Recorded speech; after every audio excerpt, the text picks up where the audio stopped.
नमस्कार दोस्तों, मैं डॉक्टर गुलशन जहांगीर सुमन हॉस्पिटल फतेहपुर राजस्थान से स्वागत करता हूं आपका मेरी एक और नई फ्रेश वीडियो में और इस चैनल पे। दोस्तों, हम सब मनुष्य हैं। हम अपने दैनिक नित्य कर्म जब भी कर सकते हैं, चलना फिरना तभी कर सकते हैं जब हमारी स्पाइनल कॉर्ड स्वस्थ हो, हमारा वर्टिब्रल कॉलम रीढ़ की हड्डी स्वस्थ हो। जब इसको अच्छा पोषण मिलता रहेगा ये अच्छी रहती है। जब किसी कारणवश इसके पोषण में कमी आती है, इसको अच्छे से पोषण नहीं मिल पाता है, तो इसमें बहुत सी समस्याएं होने लगती हैं जो आगे जाकर के हमको अपना नित्यक्रम करने नहीं देती हैं, हमारे चलने फिरने में समस्या हो जाती है और जिसकी वजह से भयंकर समस्याएं हो सकती है, आगे जाके दर्दनाक स्थिति हो सकती है। ऐसी ही एक स्थिति के बारे में आज इस वीडियो में हम बात करेंगे जिसका नाम है स्कोलियोसिस। स्कोलियोसिस क्या है, क्या इसके कारण है, क्या इसके लक्षण है और क्या इसके इलाज है। आप अगर इसके बारे में पूरा जानना चाहते हैं तो कृपया इस वीडियो में अंत तक बने रहें और मेरे इस चैनल को सब्सक्राइब करें और बेल आइकन को जरूर दबाएं ताकि आपको आने वाले वीडियोस की नोटिफिकेशन मिलती रहे।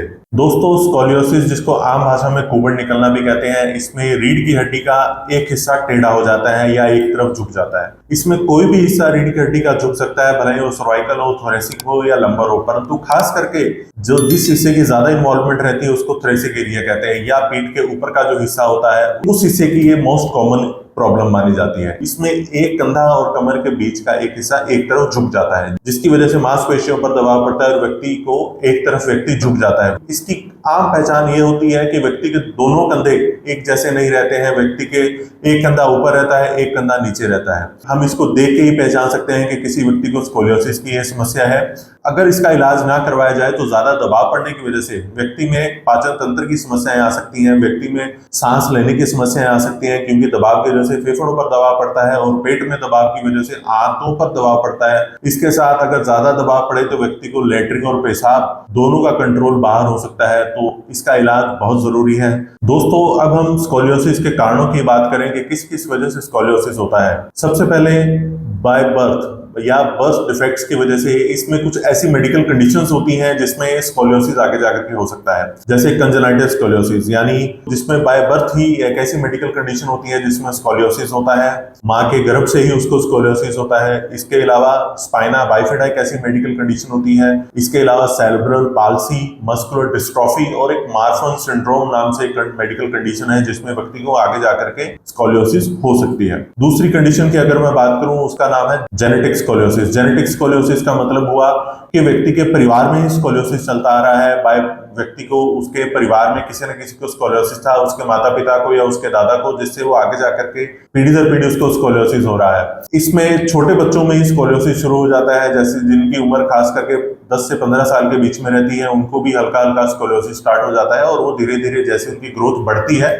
वैसे वो बढ़ता है। एक और कारण जिसकी मैं बात करूं उसका नाम है कंजेनाइटल स्कोलियोसिस। कंजेनाइटल स्कोलियोसिस का मतलब हुआ कि मां के पेट में ही बच्चे की दो वर्टिब्रल कॉलम्स आपस में फ्यूज हो जाती हैं, जिसकी वजह से एक हिस्सा जो फ्यूज हुआ होता है वो तो बढ़ता नहीं है और दूसरा हिस्सा नॉर्मल बढ़ने लगता है, जिसकी वजह से एक नेचुरल टेढ़ापन आ जाता है। एक तरफ से तो हड्डी बढ़ती है, एक तरफ से वो बढ़ती नहीं है, जिसकी वजह से नेचुरल टेढ़ापन आ जाता है और स्कोलियोसिस अनइवन ग्रोथ की वजह से बच्चे को स्कोलियोसिस हो जाता है। इसके अलावा एक और कारण है जिसका नाम है न्यूरोमस्कुलर स्कोलियोसिस। न्यूरोमस्कुलर स्कोलियोसिस का मतलब हुआ कि किसी एक ग्रुप की मांसपेशियां कमजोर होने की वजह से या किसी एक ग्रुप की मांसपेशियां मजबूत होने की वजह से जिस हिस्से की मांसपेशी कमजोर होती है वो हिस्सा जो मजबूत होता है उसकी तरफ से खिंचता है और रीढ़ की हड्डी में टेढ़ापन पैदा हो जाता है। इसके अलावा आखिरी कारण डीजनरेटिव स्कोलियोसिस। डीजनरेटिव स्कोलियोसिस का मतलब हुआ कैल्शियम की कमी से या माइक्रोविटामिन्स की कमी से जब रीढ़ की हड्डी में बदलाव आना शुरू हो जाता है और जिसकी वजह से एक तरफ टेढ़ापन शुरू हो जाता है, ये भी एक स्कोलियोसिस का कारण माना गया है। ये सभी मैंने आपको स्कोलियोसिस के कारण बताए। इन सभी से पीड़ित व्यक्ति जब किसी डॉक्टर के पास जाता है तो डॉक्टर उसकी एक्चुअल कंडीशन जानने के लिए उसको कुछ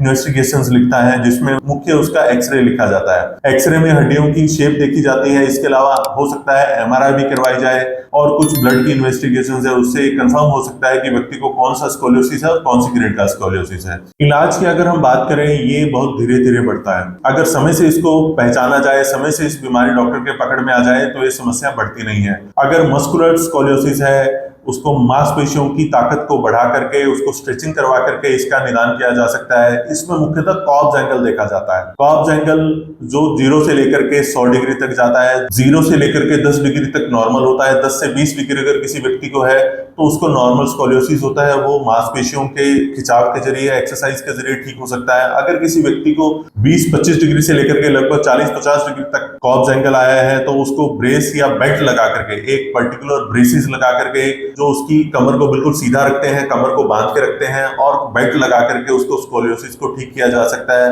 अगर 50 डिग्री से ज्यादा किसी व्यक्ति में स्कोलियोसिस है तो उसको हो सकता है सर्जरी भी करवानी पड़ जाए। इसके अलावा किसी को डीजनरेटिव स्कोलियोसिस है, जिसका मतलब ये हुआ कि उसको कमजोरी की वजह से, कैल्शियम की कमी की वजह से, माइक्रो न्यूट्रिएंट्स की कमी की वजह से स्कोलियोसिस हुआ है, तो उसको कैल्शियम की पूर्ति करके ये स्कोलियोसिस को हम ठीक किया जा सकता है। तो दोस्तों, अभी तक आपने जाना स्कोलियोसिस के बारे में। ये एक बहुत ही सीरियस कंडीशन हो सकती है, परंतु अगर हम इसको समय से अगर इसकी देखभाल करें, समय से अगर हम ये हमारे पकड़ में आ जाएं और समय से पेशेंट एक अच्छे डॉक्टर के पास पहुंच जाए, जिससे इसका बहुत ही अच्छा इलाज उपलब्ध है और ये इजिली ठीक हो सकती है। नहीं तो व्यक्ति ताउम्र इससे पछताता रहता है, एक समय निकलने के बाद फिर इसका इलाज बहुत ही दुर्लभ हो जाता है। तो दोस्तों, अगर आप मेरे साथ वीडियो में अंत तक जुड़े हुए हैं तो आपको ये वीडियो कैसा लगा आप जरूर कमेंट सेक्शन में बताएं और इस वीडियो को लाइक करें, इस चैनल को सब्सक्राइब करें और इस वीडियो को आगे शेयर करें ताकि लोगों को इस बीमारी के बारे में जागरूकता हो। धन्यवाद।